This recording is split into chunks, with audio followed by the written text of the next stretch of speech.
അടിയന്തരമായിട്ടൊരു online മീറ്റിങ്ങിന് കയറണമെന്ന് ഇപ്പം എൻ്റെ വാട്സാപ്പിൽ മെസ്സേജ് വന്നതുകൊണ്ടാണ് ഞാൻ അനുപമയെ മാറ്റി നിർത്തിയിട്ട് ആദ്യം കയറുന്നത്. അതൊരു അനീതിയാണെന്ന് എനിക്കറിയാം. ഇത്രയും ദൂരെ നിന്ന് വന്ന ഒരാള് നമുക്ക് വേണ്ടി, പക്ഷെ ഇങ്ങനൊരു പെട്ടെന്നൊരു പ്രശ്നം വന്നതുകൊണ്ടാണ്. അപ്പോൾ ചുരുക്കത്തിൽ പറയാം, നമ്മൾ ജെൻഡർ സെൻസിറ്റിവിറ്റി ഇൻ മീഡിയ എന്നുള്ളതാണല്ലോ നമ്മുടെ വിഷയം. അപ്പോൾ യുനെസ്കോ ഒരു ചെക്ക് ലിസ്റ്റ് ഇറക്കിയിട്ടുണ്ട്, ജെൻഡർ സെൻസിറ്റിവിറ്റി ഇൻഡെക്സ് എന്ന് പറഞ്ഞിട്ട്. മീഡിയയിലെ ജെൻഡർ സെൻസിറ്റിവിറ്റി നമുക്ക് എങ്ങനെ അളക്കാം, അതിന്റെ ഒരു അളവുകോലാണ് യുനെസ്കോ ഏതാനും വർഷങ്ങൾക്ക് മുമ്പ് പ്രസിദ്ധീകരിച്ചതാണ്. അപ്പോൾ ഇതൊന്ന് വെച്ച് നോക്കിയാൽ നമുക്ക് ഏകദേശം മനസ്സിലാവും എന്താണ് നമ്മുടെ മാധ്യമരംഗത്ത് ഇന്ന് നടക്കുന്നത് എന്നുള്ളത്. അതിൽ ഒന്നാമതായിട്ട് അവർ പറയുന്ന കാര്യം ഒരു ജെൻഡർ നയം ഉണ്ടാവണം മാധ്യമ സ്ഥാപനങ്ങൾക്ക്. Existence of A gender policy, അതാണ് ഈ ചെക്ക് ലിസ്റ്റിൽ അവർ ഒന്നാമതായിട്ട് പറയുന്ന കാര്യം. രണ്ടാമത്തെ കാര്യം existence of code of ethics that includes reference to gender representation. സ്ത്രീകളെ ചിത്രീകരിക്കുന്നതുമായി ബന്ധപ്പെട്ട കാര്യങ്ങളെ സംബന്ധിച്ച ഒരു കോഡ് ഓഫ് എത്തിക്സ് ഉണ്ടാവണം. രണ്ടാമത് മാധ്യമ സ്ഥാപനങ്ങളുടെ സ്റ്റൈൽ ബുക്ക്, മാനുവൽ തുടങ്ങിയവയിൽ ജെൻഡർ സെൻസിറ്റീവ് ആയിട്ടുള്ള റിപ്പോർട്ടിങ്ങിനെ സഹായിക്കുന്ന രീതിയിലുള്ള, നമുക്കെല്ലാം അറിയാം, നമ്മളെല്ലാം സ്റ്റൈൽ ബുക്കൊക്കെ ഉപയോഗിക്കുന്നവരാണ്. അപ്പോൾ അതിനെ സഹായിക്കുന്ന രീതിയിലുള്ള കാര്യങ്ങൾ ഈ സ്റ്റൈൽ ബുക്കിൽ അല്ലെങ്കിൽ നമ്മുടെ പ്രവർത്തന മാനുവലുകളിൽ ഉൾപ്പെടുത്തണം. പിന്നൊന്ന്, വിവിധ വിഷയങ്ങളിലുള്ള സ്ത്രീകളായിട്ടുള്ള വിദഗ്ധരുടെ, എക്സ്പേർട്ടുകളുടെ ഒരു ഡയറക്ടറി ഉണ്ടാവണം. രണ്ട്, വിവിധ വിഷയങ്ങളിൽ അതിലൊരു ജെൻഡർ ആംഗിൾ അല്ലെങ്കിൽ ജെൻഡർ പേഴ്സ്പെക്റ്റീവ് നൽകാൻ കഴിയുന്ന വ്യക്തികൾ അല്ലെങ്കിൽ ഏജൻസികൾ, അവരുടെ ഒരു റോസ്റ്റർ എല്ലാ മാധ്യമ സ്ഥാപനങ്ങളിലും ഉണ്ടാവണം. രണ്ടാമത്, പ്രൊഫഷണൽ പ്രാക്ടീസ്, നമ്മൾ ദിവസം ചെയ്യുന്ന നമ്മുടെ പ്രൊഫഷന്റെ ഭാഗമായിട്ട് avoid sexism and adopt gender sensitivity as essential ingredients of professional practice. ഇതാണ് അവർ പറയുന്ന അടുത്ത കാര്യം. മറ്റൊന്ന്, professional staff including editors made aware and accept gender diversity policy, gender and diversity sensitive code of ethics and style book. ഈ കാര്യങ്ങൾ, നീ നേരത്തെ പറഞ്ഞ കാര്യങ്ങൾ മാധ്യമ സ്ഥാപനങ്ങളിലെ, ആദ്യം പറഞ്ഞത് റിപ്പോർട്ടിങ്ങിനുള്ള സ്റ്റൈൽ ബുക്കിനെ കുറിച്ചും റിപ്പോർട്ടിങ്ങിൽ ഉണ്ടാവേണ്ട സെൻസിറ്റിവിറ്റിയെ കുറിച്ചും ഒക്കെ ആണെങ്കിൽ എഡിറ്റിംഗിൽ വർക്ക് ചെയ്യുന്ന എഡിറ്റർമാരായിട്ടുള്ള ആൾക്കാർക്കും ഇതിനെ സംബന്ധിച്ചിട്ടുള്ള ധാരണ ഉണ്ടാവണം. ഏറ്റവും അവസാനമായിട്ട് അവർ പറയുന്നത് മാധ്യമ സ്ഥാപനങ്ങളിലെ മാനേജീരിയൽ പേഴ്സൺസിനും ഇത്തരം കാര്യങ്ങളെക്കുറിച്ചുള്ള ധാരണ ഉണ്ടാവണം. ഇതുണ്ടോ ഇല്ലയോ ഓരോ മാധ്യമ സ്ഥാപനത്തിലും, ഈ പറഞ്ഞ പോയിന്റ്സ് ഉണ്ടോ ഇല്ലയോ എന്നുള്ളതാണ് ഒരു ചെക്ക് ലിസ്റ്റ് ആയിട്ട് യുനെസ്കോ വെച്ചിരിക്കുന്നത്. അപ്പൊ ഇത് പരിശോധിച്ച് നോക്കുമ്പോൾ നമ്മുടെ എത്ര മാധ്യമ സ്ഥാപനങ്ങളിലെ സ്റ്റൈൽ ബുക്കുകളിൽ ഈ ജെൻഡർ സെൻസിറ്റിവിറ്റി, നേരത്തെ ടീച്ചർ പറഞ്ഞ പോലെ നമ്മൾ ഉപയോഗിക്കുന്ന വാക്കുകൾ, നമ്മുടെ പ്രയോഗങ്ങൾ, ഇതിൽ സ്ത്രീ വിരുദ്ധം എന്ന് മാത്രമല്ല, പലപ്പോഴും സ്ത്രീകളെ പരിഗണിക്കുകയേ ചെയ്യാത്ത, സ്ത്രീകളെ കാണുകയേ ചെയ്യാത്ത, അല്ലെങ്കിൽ സ്ത്രീ എന്നൊരു എൻറ്റിറ്റി അവിടെ ഉണ്ട് എന്ന് തന്നെ മറന്നു പോകുന്ന രീതിയിലുള്ള പ്രയോഗങ്ങൾ നമ്മുടെ സ്റ്റൈൽ ബുക്കുകളിൽ ഇപ്പോഴും അവശേഷിക്കുന്നുണ്ട് എന്നുള്ള കാര്യം നമുക്കറിയാം, അല്ലേ? നമ്മുടെ റിപ്പോർട്ടിങ്ങിൽ ജെൻഡർ സെൻസിറ്റിവിറ്റി വേണം എന്ന് എത്ര മാധ്യമ സ്ഥാപനങ്ങളിലെ മീഡിയ ട്രെയിനിങ്ങിൽ നമുക്ക് മിക്കവാറും സ്ഥാപനങ്ങൾക്ക് ജേർണലിസ്റ്റ് ട്രെയിനീസിനൊക്കെ എടുത്തു കഴിഞ്ഞാൽ അവർക്ക് ട്രെയിനിങ് കൊടുക്കുന്ന ഒരു സംവിധാനമുണ്ട്. നമ്മുടെ മീഡിയ പഠിപ്പിക്കുന്ന സ്ഥാപനങ്ങളുണ്ട്, നമ്മുടെ പ്രസ് ക്ലബ്ബുകളോട് ചേർന്നിട്ടാണെങ്കിലും അല്ലെങ്കിൽ നമ്മുടെ യൂണിവേഴ്സിറ്റികളോട് ചേർന്നിട്ടാണെങ്കിലും ജേർണലിസം, മാസ് കമ്മ്യൂണിക്കേഷൻ, മീഡിയ ഒക്കെ പഠിപ്പിക്കുന്ന സ്ഥാപനങ്ങളുണ്ട്. അത്തരം എത്ര സ്ഥാപനങ്ങളിൽ ഈ ജെൻഡർ സെൻസിറ്റിവിറ്റിയെ കുറിച്ച് അവരെ പഠിപ്പിക്കുന്നുണ്ട്, നമ്മുടെ പുതിയ കുട്ടികളെ പഠിപ്പിക്കുന്നുണ്ട്, അല്ലെങ്കിൽ ട്രെയിനീസ് ആയിട്ട് വരുന്നവരെ പഠിപ്പിക്കുന്നുണ്ട്. ഇത് ആവശ്യമാണ്. അല്ലെങ്കിൽ നിങ്ങളൊരു വാർത്ത റിപ്പോർട്ട് ചെയ്യുമ്പോൾ നിങ്ങൾക്ക് അതിലൊരു ജെൻഡർ സെൻസിറ്റിവിറ്റി ഉണ്ടാകണം, അല്ലെങ്കിൽ ചില കാര്യങ്ങൾ റിപ്പോർട്ട് ചെയ്യുമ്പോൾ നിങ്ങൾ ഇന്ന കാര്യങ്ങൾ ശ്രദ്ധിക്കണം, ഇതിന്റെ നിയമം ഇന്നതാണ്, നിങ്ങൾ സ്ത്രീകളെയും കുട്ടികളെയും കുറിച്ച് വാർത്ത എഴുതുമ്പോൾ ഇന്ന കാര്യങ്ങളെ പറയാൻ പാടുള്ളൂ, ഇന്ന കാര്യങ്ങൾ നിങ്ങൾ പറയാൻ പാടില്ല, നിയമവശം ഇന്നതാണ് എന്ന് നമ്മുടെ പുതിയ തലമുറയിൽ വളർന്നു വരുന്ന എത്ര ജേർണലിസ്റ്റുകളെ നമ്മൾ പഠിപ്പിക്കുന്നുണ്ട്. അല്ലെങ്കിൽ നമ്മുടെ സ്ഥാപനങ്ങളോ അല്ലെങ്കിൽ നമ്മൾ നടത്തുന്ന പലയിടത്തും പ്രസ് ക്ലബ്ബുകൾ തന്നെയാണ് ഈ കോഴ്സ് നടത്തുന്നത്, ജേർണലിസം കോഴ്സ് നടത്തുന്നത്. എത്ര സ്ഥലത്ത് ഈ ജെൻഡർ സെൻസിറ്റിവിറ്റി നമ്മുടെ സിലബസിന്റെ ഭാഗമായിട്ട് വരുന്നുണ്ട്?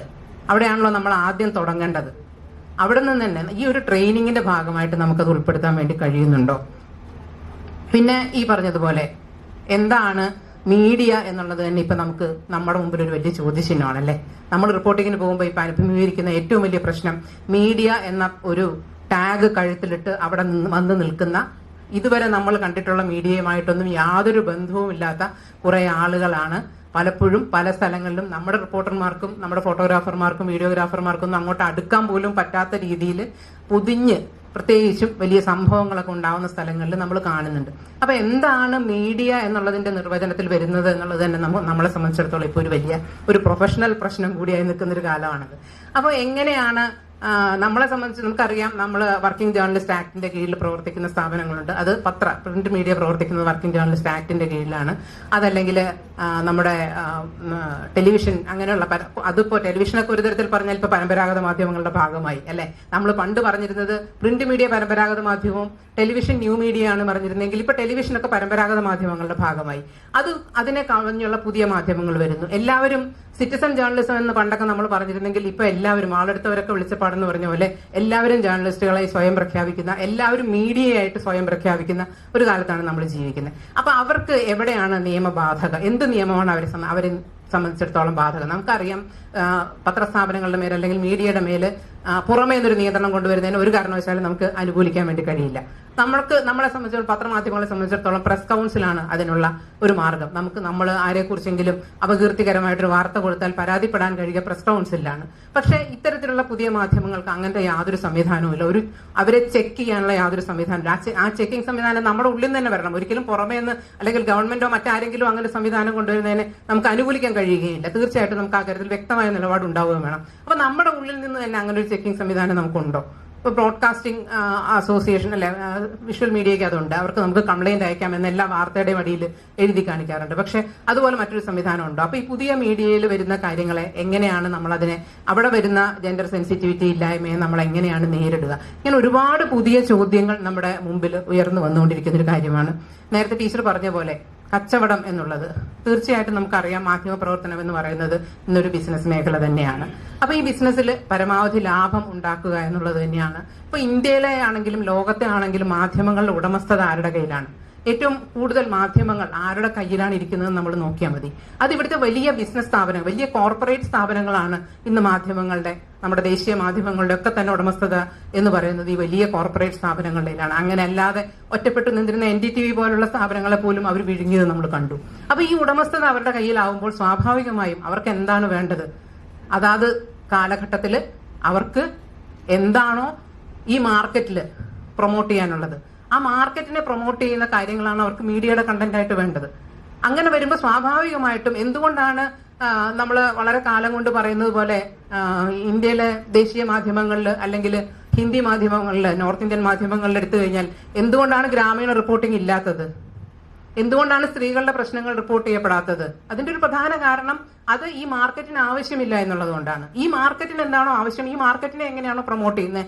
നമ്മുടെ സ്റ്റോക്ക് എക്സ്ചേഞ്ചിൽ ഒരു 10 പോയിന്റ് ഇടിഞ്ഞു കഴിഞ്ഞാൽ എല്ലാ മാധ്യമത്തിന്റെയും അപ്പോഴത്തെ ബ്രേക്കിംഗ് ന്യൂസ് ആണ് അല്ലെ. പക്ഷെ അതേസമയം നമ്മുടെ നാട്ടിലുണ്ടാവുന്ന ഒരു സാധാരണക്കാരനായ ഒരു ഓട്ടോറിക്ഷ തൊഴിലാളിക്കോ അല്ലെങ്കിൽ ഒരു സ്ത്രീ തൊഴിലാളിക്കോ ഒരു പ്രശ്നം ഉണ്ടായാൽ, അല്ലെങ്കിൽ നമ്മുടെ നാട്ടിലെ ഒരു ദളിത് സമൂഹത്തിന് അല്ലെങ്കിൽ ഒരു ആദിവാസി സമൂഹത്തിന് ഒരു പ്രശ്നം ഉണ്ടായാൽ എത്ര പേർക്ക് അത് ബ്രേക്കിംഗ് ന്യൂസ് ആണ്? ഒന്നും വേണ്ട. നമ്മളിപ്പോൾ ഈ വനിതാ ദിനം, ഇന്ന് മലയാളത്തിലെ ഏത് പത്രം എടുത്ത് നോക്കിയാലും വനിതാ ദിനത്തിന്റെ ആഘോഷം നമുക്ക് കാണാം. പക്ഷെ ഇവിടെ വന്നിട്ടുള്ള ഇംഗ്ലീഷ് പത്രങ്ങൾ നിങ്ങൾ എടുത്ത് നോക്കൂ, അല്ലെങ്കിൽ മറ്റു ഭാഷാ പത്രങ്ങൾ നിങ്ങൾ നോക്കൂ, എത്ര പേര് ഈ വനിതാ ദിനം എന്നുള്ളതിനെ ഒന്ന് ഓർമ്മിക്കുകയെങ്കിലും ചെയ്യുന്നുണ്ട്. അപ്പൊ ഇത് ആവശ്യമില്ല അവർക്ക്. കാരണം അവരെ സംബന്ധിച്ചിടത്തോളം മാർക്കറ്റാണ് പ്രശ്നം. ആ മാർക്കറ്റിനെ എങ്ങനെ ബൂസ്റ്റ് ചെയ്യാം എന്നുള്ളതാണ് പ്രശ്നം. എങ്ങനെ കൂടുതൽ ഷെയർ വിൽക്കാം എന്നുള്ളതാണ്, ഷെയറിന്റെ നിരക്ക് എങ്ങനെ കൂട്ടാം എന്നുള്ളതാണ് പ്രശ്നം. ഇതൊക്കെയാണ് അവിടെ നടക്കുന്ന വലിയ കച്ചവടങ്ങളാണ്. ആ കച്ചവടങ്ങളുടെ പ്രൊമോട്ട് ചെയ്യാനുള്ള ഒരു ടൂള് മാത്രമാണ് അത്തരം കോർപ്പറേറ്റ് സ്ഥാപനങ്ങളെ സംബന്ധിച്ചിടത്തോളം മാധ്യമങ്ങൾ എന്ന് പറയുന്നത്. അപ്പോൾ ആ കാലഘട്ടത്തിലാണ് നമ്മൾ ജീവിക്കുന്നത്. ഇത് ഇന്ത്യയിൽ മാത്രമല്ല, ലോകത്തെമ്പാടും ഇത് തന്നെയാണ് നമ്മൾ കണ്ടുകൊണ്ടിരിക്കുന്നത്. അപ്പോൾ അത്ര എളുപ്പമൊന്നും ആവില്ല നമ്മുടെ വഴി. നമ്മൾ ഈ പറയുന്ന കാര്യങ്ങൾ അത് കൂടുതൽ കൂടുതൽ വഷളായിക്കൊണ്ടിരിക്കുന്ന ഒരു കാലത്ത് തന്നെയാണ്. നമുക്കറിയാം എന്താണ് ട്രംപും ഒക്കെ ചെയ്തുകൊണ്ടിരിക്കുന്നത് എന്നുള്ളത് നമ്മൾ ദിവസം കണ്ടുകൊണ്ടിരിക്കുന്നുണ്ട് അല്ലേ. ന്യൂയോർക്ക് ടൈംസിന്റെ എഡിറ്റർക്ക് രാജിവെച്ച് പോകേണ്ടി വന്നല്ലോ. എന്താണ്? ഫ്രീ മാർക്കറ്റിന് എതിരായിട്ടുള്ള ഒരു ലേഖനവും ന്യൂയോർക്ക് ടൈംസിന്റെ ഓപ്പൺ പേജിൽ കൊടുക്കാൻ പറ്റില്ല എന്ന് പറഞ്ഞുകൊണ്ട് അവരുടെ ഓപ്പൺ എഡിറ്റർ രാജിവെച്ച് ഇറങ്ങിപ്പോയി. അപ്പോൾ അതാണ് ഈ ലോകത്ത് നിലനിൽക്കുന്ന യാഥാർത്ഥ്യം. ഈ യാഥാർത്ഥ്യത്തിനെ നമ്മൾ എങ്ങനെ നേരിടും എന്നുള്ളതാണ് നമ്മുടെ മുമ്പിലുള്ള പ്രശ്നം. അതിനെ ചിലപ്പോൾ നമുക്ക് പരമ്പരാഗത മാധ്യമങ്ങൾ അല്ലെങ്കിൽ ഈ പറയുന്ന നവമാധ്യമങ്ങളെ തന്നെ നമുക്ക് അതിനുവേണ്ടി ഉപയോഗിക്കാൻ കഴിയുമോ? അത് ഏത് രീതിയിൽ നമുക്ക് അതിനെ പ്രയോജനപ്പെടുത്താൻ കഴിയും? നമുക്ക് അതിനു വേണ്ടിയുള്ള കൂട്ടായ്മകൾ ഉണ്ടാക്കാൻ പറ്റുമോ? നമ്മുടെ ജേർണലിസ്റ്റിക് ആയിട്ടുള്ള സ്കില്ല് നമുക്കറിയാം. നമ്മുടെ ഇടയിൽ തന്നെ ജോലി നഷ്ടപ്പെട്ടു പോയവർ അല്ലെങ്കിൽ ജോലി നഷ്ടപ്പെടുമെന്നുള്ള ഭീതിയിൽ നിൽക്കുന്നവർ, കൃത്യസമയത്തിന് ശമ്പളം കിട്ടാത്തവരൊക്കെ ആയിട്ടുള്ള ഒരുപാട് പ്രഗത്ഭരായ കഴിവുള്ള മാധ്യമ പ്രവർത്തകർ നമ്മുടെ ചുറ്റുമുണ്ട്. അവരെ കൂട്ടി യോജിപ്പിച്ചുകൊണ്ട് നമ്മൾക്ക് ഇത്തരത്തിലുള്ള ഒരു സമാന്തര ശ്രമങ്ങൾ നടത്താൻ വേണ്ടി കഴിയുമോ? അങ്ങനെയൊക്കെയുള്ള ആലോചനകളിലേക്ക് നമ്മൾ പോകേണ്ടി വരുന്ന ഒരു കാലം ആയിരിക്കുന്നു എന്ന് തോന്നുന്നു. ഒരു കാര്യം കൂടി പറഞ്ഞിട്ട് ഞാൻ അവസാനിപ്പിക്കാം. ടീച്ചർ നേരത്തെ സംസാരിച്ചപ്പോൾ ഷൈനി എന്ന് പറയുന്ന സ്ത്രീയുടെ ആത്മഹത്യയെക്കുറിച്ച് പറയുകയുണ്ടായി. അപ്പോൾ കഴിഞ്ഞ ദിവസം, ഞാനിപ്പോൾ പാലക്കാടാണ് ജോലി ചെയ്യുന്നത്, കാവുങ്കര ഭാർഗവി എന്ന നമ്മുടെ നവോത്ഥാന പ്രസ്ഥാനത്തിലെ ഏറ്റവും നിർണായകമായിട്ടുള്ള പങ്ക് വഹിച്ചിട്ടുള്ള ഒരു സ്ത്രീ കഴിഞ്ഞ ദിവസം മരിക്കുകയുണ്ടായി. അവരുടെ ചരമ വാർത്ത നമ്മൾ കൊടുക്കുമ്പോൾ അന്ന് 1948 തൊഴിൽ കേന്ദ്രത്തിലേക്ക് എന്നുള്ള നാടകം കേരളത്തിൽ അരങ്ങേറുന്നത്. നിങ്ങൾ ആലോചിച്ച് നോക്കണം. 1948 47 തൊഴിൽ കേന്ദ്രം സ്ഥാപിതമാവുന്നത്. അതെന്തിനാണ്? സ്ത്രീകൾക്ക് ജോലി ചെയ്ത് സമ്പാദിച്ച് സ്വന്തം കാലിൽ നിൽക്കാനുള്ള ഒരു സ്ഥാപനം 1947 കേരളത്തിലുണ്ടാവുന്നു, ഒറ്റപ്പാലത്ത്. അവിടെ ആണ് ഇവരുണ്ടായിരുന്നത്. ഇവരവിടെ എത്തിച്ചേർന്നത് തന്നെ വലിയൊരു കഥയാണ്.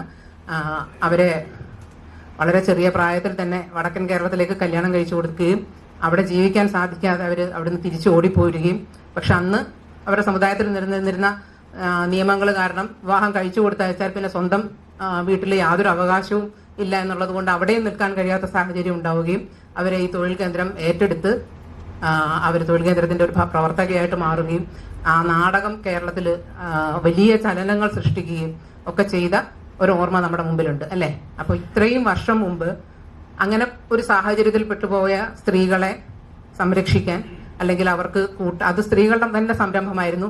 ആ നാടകം എഴുതിയതും സംവിധാനം ചെയ്തതും അഭിനയിച്ചതും എല്ലാം സ്ത്രീകൾ തന്നെയായിരുന്നു. നമ്മൾ ആലോചിച്ച് നോക്കണം. 1948 ഇത് സംഭവിച്ചത് നമ്മൾ ആലോചിച്ച് നോക്കണം. അന്ന് കേരളത്തിലെ ഭൂരിഭാഗം വരുന്ന സ്ത്രീകൾക്ക് പ്രായപൂർത്തിയായി കഴിഞ്ഞാൽ സ്കൂളിൽ പോയി പഠിക്കാൻ തന്നെയുള്ള ഒരു സാഹചര്യം ഇല്ലാതിരുന്ന ഒരു കാലഘട്ടത്തിലാണ് ഇതൊക്കെ സംഭവിച്ചത്. അപ്പോൾ എന്തുകൊണ്ടാണ് ഇത്രയും വർഷങ്ങൾക്ക് ശേഷം നമ്മുടെ നാട്ടില് ഭർത്താവിന്റെ വീട്ടുകാരുടെ ഭാഗത്തു നിന്നുള്ള പ്രവർത്തനത്തിന്റെ കാരണം ഒരു സ്ത്രീ 2 കുഞ്ഞുങ്ങളെയും കൊണ്ട് ആത്മഹത്യ ചെയ്യേണ്ടി വരുന്നത്? ഇത്രയും വർഷത്തിന് ശേഷം നമ്മൾ എങ്ങോട്ടാണ് വളർന്നത്, എങ്ങോട്ടാണ് പോകുന്നത്? മുൻപോട്ടാണോ പുറകോട്ടാണോ? അല്ലെങ്കിൽ എന്തുകൊണ്ടാണ് അങ്ങനെ ഒരു സപ്പോർട്ട് സിസ്റ്റം അല്ലെങ്കിൽ ഒരു സപ്പോർട്ട് മെക്കാനിസം ഇത്രയും വർഷത്തിന് ശേഷം നമുക്ക് ഉണ്ടാക്കാൻ പറ്റാത്തത്? അവർക്ക് ഇങ്ങനെ ഒരു പ്രശ്നമുണ്ടെന്ന് അറിയുമ്പോൾ അവരെ ചേർത്ത് നിർത്താൻ, ആ കുടുംബത്തിനെ നമ്മുടെ ഒപ്പം സംരക്ഷിക്കാൻ എന്തുകൊണ്ടാണ് നമുക്ക് പറ്റാതെ പോകുന്നത്? അപ്പൊ അത്തരത്തിലുള്ളൊരു മെക്കാനിസത്തിന്റെ തകർച്ച അല്ലെങ്കിൽ അതിന്റെ ഒരു ഇല്ലായ്മ കൂടി ഈ അവസരത്തിൽ നമ്മൾ അത്തരം വിഷയങ്ങൾ കൂടി ഇതിനെ പലപ്പോഴും നമുക്കറിയാം, ഇത്തരം കാര്യങ്ങൾ മാധ്യമങ്ങൾ വളരെ വൈകാരികമായിട്ടാണ് ടീച്ചർ പറഞ്ഞ പോലെ തന്നെ എല്ലാത്തിനെയും നമ്മൾ വികാരത്തിന്റെ ഭാഷയിലാണ് ഇപ്പോൾ അവതരിപ്പിക്കുന്നത്. ആ വൈകാരികതയ്ക്കപ്പുറം എന്താണ് ഇതിന്റെ യഥാർത്ഥത്തിലുള്ള വസ്തുത എന്ന് അന്വേഷിക്കാൻ, ഇപ്പൊ അത് ആശമാരുടെ സമരത്തിലായാലും ശരി, ഈ വൈകാരികതയ്ക്കപ്പുറം എന്താണ് വാസ്തവത്തിൽ അവരുടെ പ്രശ്നം, ആരുടെ ഭാഗത്തു നിന്നാണ് അവർ അനീതി നേരിടുന്നത്, എന്തുകൊണ്ടാണ് അവർക്ക് കിട്ടേണ്ട കോടിക്കണക്കിന് രൂപയുടെ കുടിശ്ശിക കേന്ദ്ര സർക്കാർ അവർക്ക് കൊടുക്കാത്തത്, എന്തുകൊണ്ടാണ് അവരുടെ ഓണറേറിയം വർദ്ധിപ്പിക്കാത്തത്, എന്തുകൊണ്ടാണ് അവരിപ്പോഴും ഓണററി വർക്കേഴ്സായിട്ട് തുടരേണ്ടി വരുന്നത്, തുടങ്ങിയിട്ടുള്ള ഒരുപാട് ചോദ്യങ്ങൾ അതിന്റെ പിന്നിലുണ്ട്. അപ്പോൾ ഈ വൈകാരികമായ റിപ്പോർട്ടിങ്ങിന്റെ പിന്നാലെ പോകുമ്പോൾ നമ്മൾ വസ്തുതകൾ വിട്ടുപോകുന്നു. ഈ വസ്തുതകൾ വിട്ടുപോകുന്നത് തീർച്ചയായിട്ടും സ്ത്രീകളെ സംബന്ധിച്ചുള്ള വാർത്തകളിൽ തന്നെ ഈ വൈകാരികതയുടെ അംശം വളരെ കൂടുതലായതുകൊണ്ട് സ്വാഭാവികമായിട്ടും നമ്മൾ വസ്തുതകൾ ഉപേക്ഷിക്കുകയും വൈകാരികതയുടെ പിന്നാലെ പോവുകയും ചെയ്യുന്നുണ്ടെന്നാണ് എനിക്ക് തോന്നുന്നത്. അപ്പോൾ ഇത്രയും മാത്രം ചുരുക്കി പറഞ്ഞുകൊണ്ട് നിങ്ങളോട് എല്ലാവരോടും ക്ഷമ ചോദിക്കുകയാണ്. പെട്ടെന്ന് ഇങ്ങനൊരു ആവശ്യം വന്നു പെട്ടത് കൊണ്ട് മാത്രം ഞാനൊന്ന് പുറത്തേക്ക് ഇറങ്ങാണ്. മീറ്റിംഗ് വേഗം കഴിയുകയാണെങ്കിൽ ഞാൻ തിരിച്ച് ഇങ്ങോട്ട് തന്നെ വരും നിങ്ങളുടെ ചർച്ച കേൾക്കാൻ എന്ന് മാത്രം പറഞ്ഞുകൊണ്ട് അവസാനിപ്പിക്കുന്നു. നന്ദി.